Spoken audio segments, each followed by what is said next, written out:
Good morning, y'all. We are here today on Kardec Radio to talk about step 8 of 12 and I'm just doing my sharing here on my private.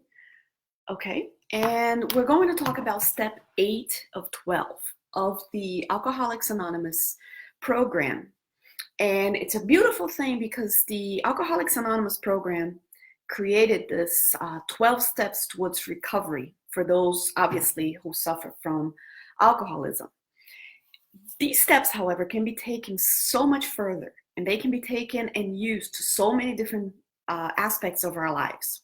In this case, in Kardec Radio, we're going to talk about using the 12 steps program towards the relief, perhaps the cure of depression and anxiety. So today we talk about step 8. What is the step 8 of the Alcoholics Anonymous program? First of all, it says that we make a list of all the persons we have harmed, and we become willing to make amends to all of them. Now, why is this so important? Because perhaps this is one of the biggest steps that deals with a lot of saying goodbye to the past, asking for forgiveness, and as well moving forward, having better relationship with people. The AA always says that one of the biggest reasons people drink or they turn to drinking, or the biggest reasons for their woes, for their sadness, for their troubles in life, is the defective relationships with human beings. Now think about it. Most people, if we take this into a depression, most people are depressed because they are running away. They're running away inside of them to that destination. They are turning the lights off to the outside world. But if we seek the reason, if we go we just scratch the surface. But if we start really digging deep, we will see that a lot of times the source of depression has to do with defective relationships. And most of those relationships could be in our past. The way that we have been treated, the way we have treated others. And it's a defect of character to not recognize our own defects. It's actually called, this is one of the prideful defects. People usually will be much easier in pointing out defects of others than themselves. Sometimes we say, oh, we all make mistakes, but it's very hard to actually accept all the harm that you have caused others. And a lot of depression is also tied into that, the non-acceptance. I am not accepting what is happening in my surround. I'm not accepting something that I have done. It has to do with a lot of unforgiveness of ourselves and others. So depression is heavily tied to step 8 of the AA. Anxiety as well. I mean, we get anxious when we are around defective relationships. Defective relationships with other human beings are absolutely one of the biggest reasons for anxiety. Not just things that have happened to us, not just traumas that we have been through, but situations that we have been with other people. So once we heal, and it's very important, we want to heal ourselves. Who doesn't want to heal? And everybody has something to heal. Let's not think that everybody lives in a perfectly happy world, because it doesn't. We know that we live in a world of tests and atonements, as Kardec has repeatedly told us, researched and the spirits have confirmed. But we have to understand, if we want to heal, first we need to admit what we need to heal, our own wrongdoings, our own part in whatever problem we encounter ourselves in. You can't heal if you don't own it. You cannot heal whatever is in you if you don't own your part of the responsibility. Now, here's the part that many people start getting a little defensive. But we have part responsibility in everything that happens to us. And if we are to believe in Spiritism, and if we're to believe in the law of cause and effect and law of goodness, then we have to absolutely adhere to that. If I don't own what I did, I will not heal it. And everything that happens to me, there has been a cause. And if I make amends with the causes, then I heal. It's as it sounds as simple as that. And it's actually much simpler. Step 8 deals with, we are going to make a list of all the people. How about today, we actually sit down and make a list of all the people that we have harmed, all the people that our traits have caused us to injure them. Now, it's very important to make this list because think about it. If you look at all the people you have harmed and what exactly you did emotionally, physically, spiritually, psychologically, and if you make a list of all these situations and all, because in one of the steps in AA before, it was really to take an inventory of everything that brought you to where you are. Now you're actually getting very personal. You are making a list of the people, even those that have no idea that you have harmed them in some way, and who believes that what they do only affects them. A lot of alcoholics go into this erroneous idea that I'm just drinking. A lot of people that abuse any kind of substance, they believe that the only person I'm harming is myself.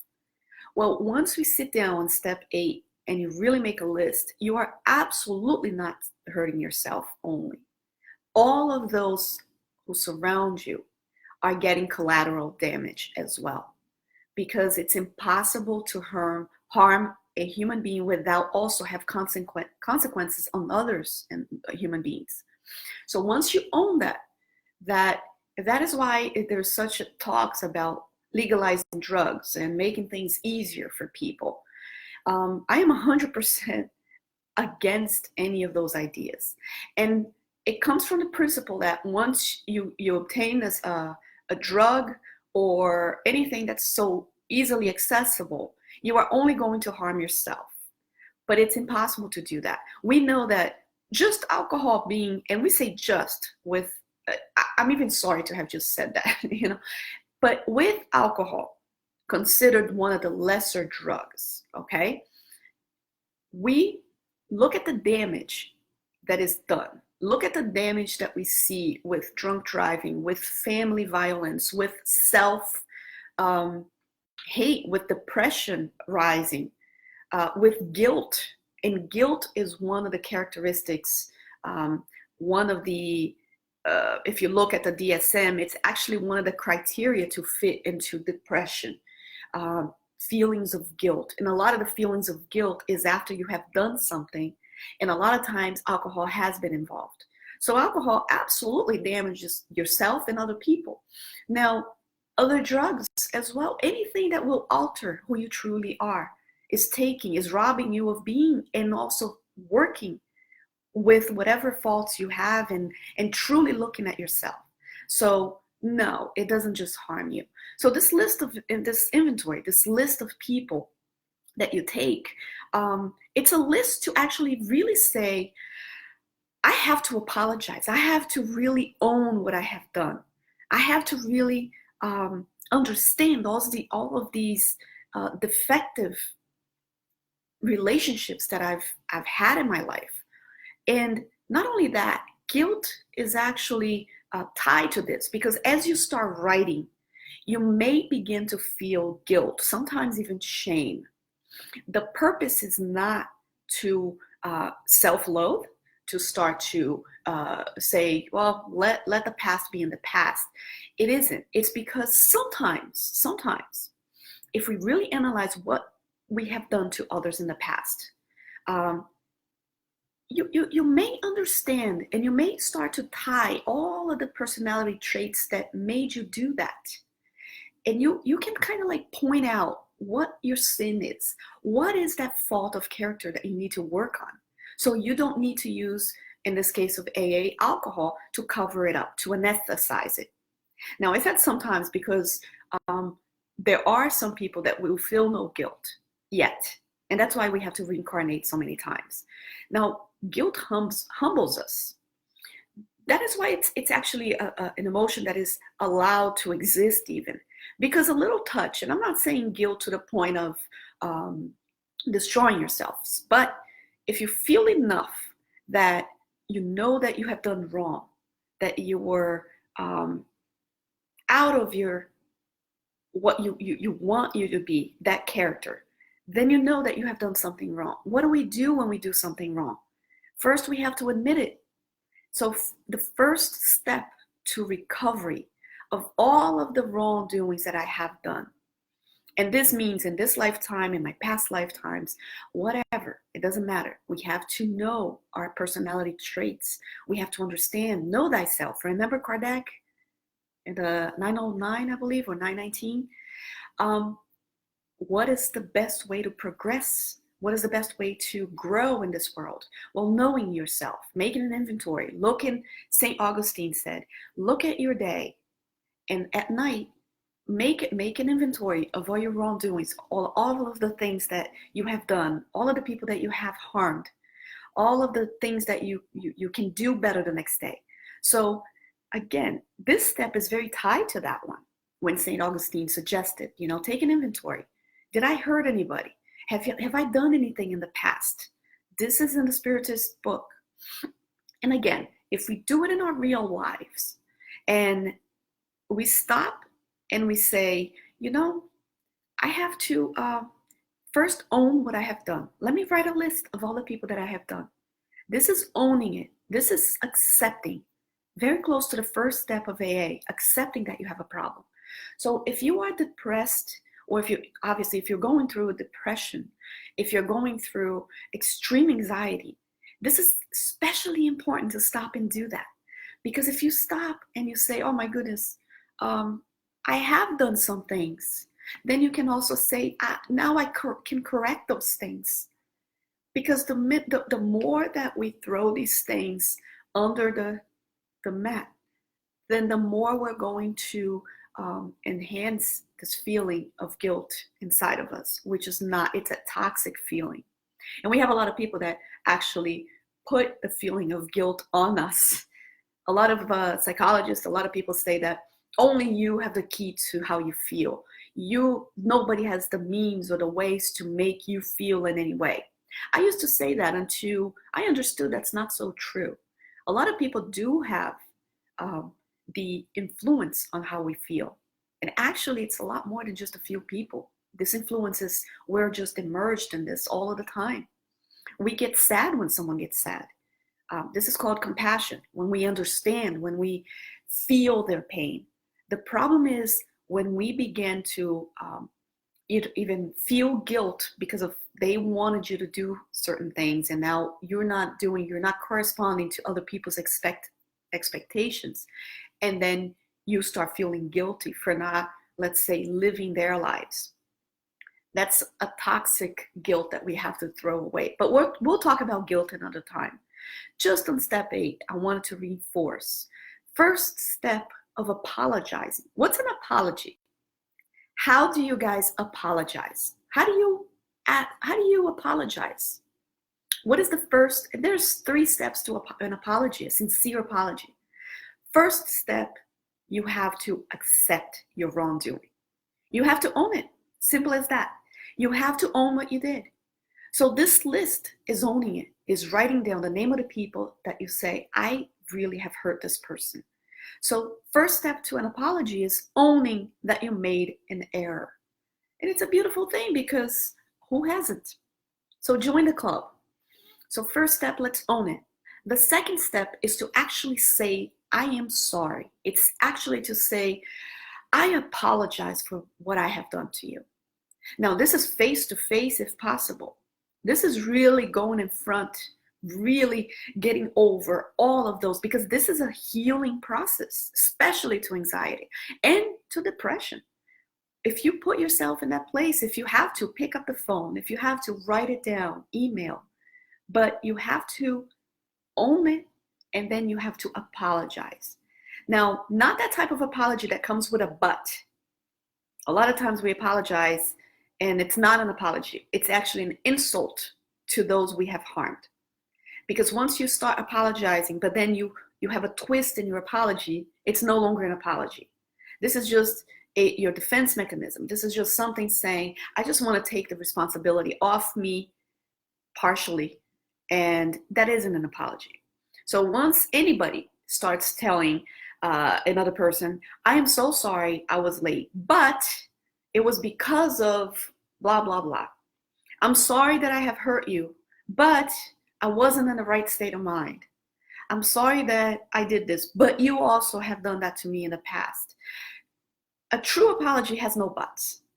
So once we stop and we say, I own it, I have hurt you, I wrote that, and that was an awful thing to have written or said.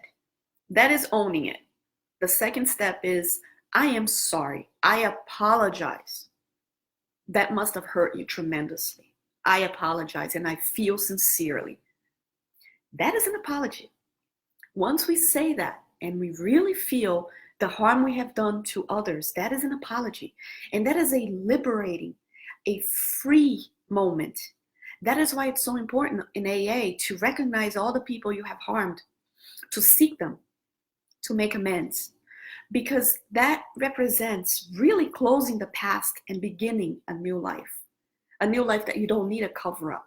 You don't need an anesthetic such as alcohol. In the case of depression, you don't need to hide. In the case of anxiety, you don't need to try to control because of something you have done. Those things are all in there. It's not something that we do aware that we're doing. Depression, anxiety, nobody wakes up and says, I want to be depressed, I want to be anxious. This is just results of things that are inside of us. So again, first, own your mistakes, own your errors. Whatever it is, own it. You did it. You can't heal if you don't own it. So own your wrongdoings. Make a list of all the people you have harmed.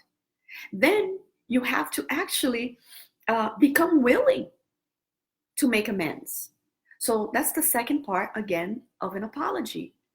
I am going to apologize. We're going to talk about that on step 9 next week, how it's done. But I'm ready, I'm willing. Are you willing?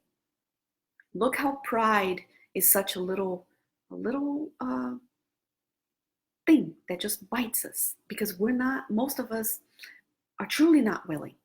And once we are willing, this is what reincarnation is all about. This is what our tests are. The family, this laboratory of repair. This is why we have to come back so many times for things that we have done that we are here to repair. So why not begin in this life? Why not begin to repair things that we have even done here, so we don't have to wait another life to have to repair them? So let's make this list. Let's be willing to apologize, to repair, to make amends. So second step is apologizing without the buts. So please, from now on, when we need to apologize, let's take I'm sorry, but let's not try to release part of the responsibility. Let's just take full responsibility and really just say, I am sorry. I did you wrong. Let's really apologize. And the third step, that's what we're going to talk next week, is really to make amends, repair it. Ask, how can I make it better? Is there anything else I can do? So it's something as simple as I hit your car. What is the first thing that attorneys tell us to do? Never admit guilt, right? The law of man and the law of God, it's so far apart.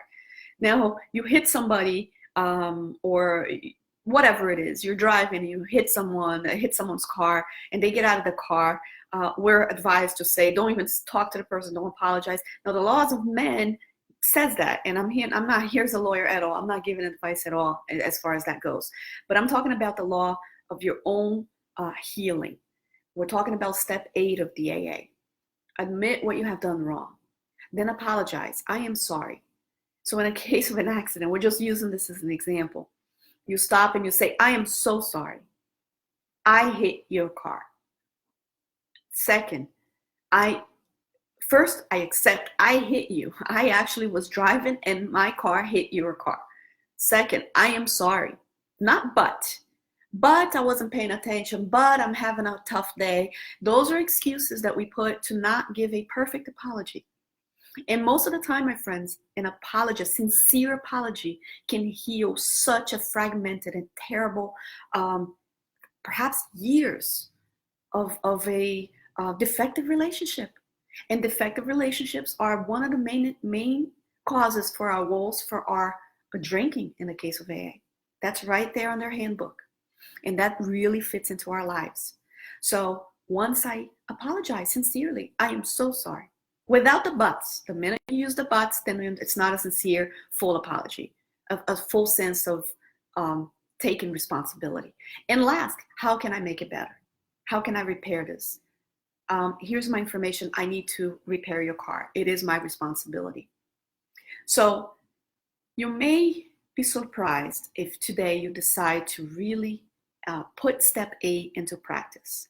Not for you to feel bad, not for you to self-loathe, not for you to start reliving the past that has been closed. And even in AA, they say, well, there's a question as far as why really even bring it up that you have harmed someone if they don't even know it. Well, in AA, and we know in Spiritism, whatever you did, you still have to repair it, even if the person doesn't even know you did wrong. Now, a lot of, in a psychological sense, we have to be very careful how we do it, because yes, you may do more harm than good, and sometimes you're doing it for the wrong reasons. You're doing to relieve your feelings of guilt and not for the better state of mind of that person. So sometimes bringing something up, you're not doing to help. You're actually doing to relieve your own sense of guilt. And that is the wrong reason to do it. So sometimes better not done than done. But if you really think, write it down today, all the people you have harmed. And don't try to sugarcoat it. Don't try to say, well, but that person also did that to me. Or two wrongs do not make a right. Two wrongs do not make a right. So you cannot act in a certain way with someone because they have acted that way with you. That is the opposite of giving the other face that Jesus has so perfectly have brought to us. So it is not about giving excuses to yourself. Look at the people you have harmed, period. Not the reasons that led you to do that. Just because you did it. Just admit what you did.